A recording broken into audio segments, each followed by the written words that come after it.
This work is adapted for the home.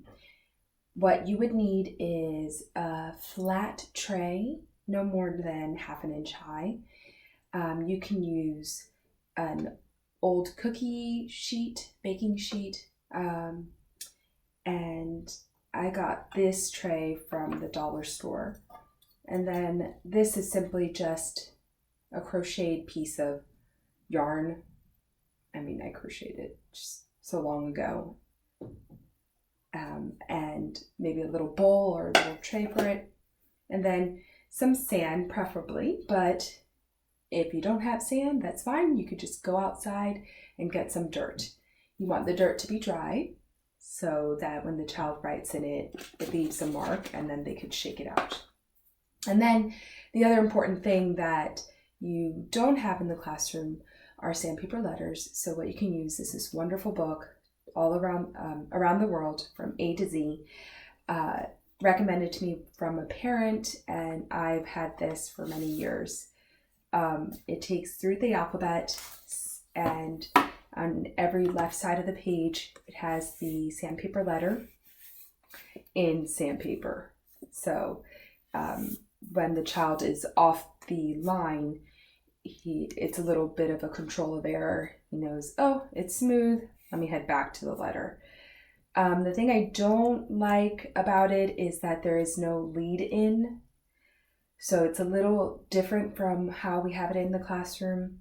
The lead in is where the stroke is always beginning at the bottom line, leading into the letter, and then finishing it off. So when they don't have the lead in, the starting point for the letters change. So A's starting point would be up here, whereas B's starting point would be on the bottom line. So the starting point for the letters in the book aren't consistent. What I've done to adapt to that is I just start here from the line and then trace it for my child. We do use the short vowel sounds, so not A, but A.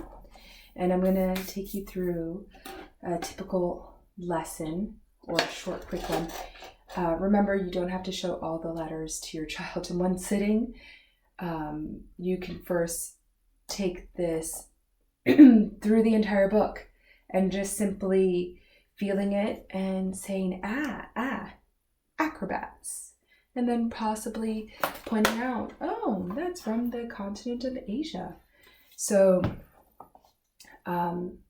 you just take one letter at a time. I like to start with the simpler ones. So E or the letter M. And basically starting here.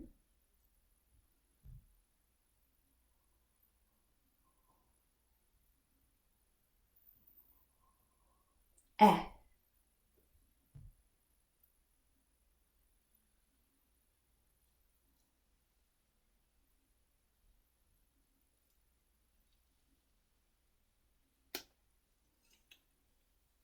E.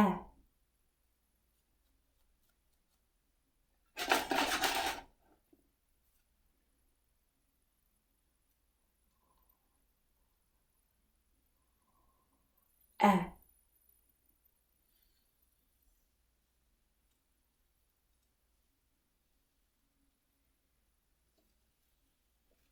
E.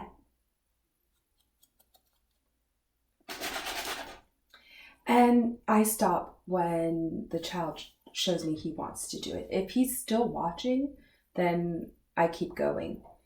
And then probably we'll stop after 3 times. An important thing is, if you notice how slowly I trace the letter, that is to let the child take in the formation of the stroke.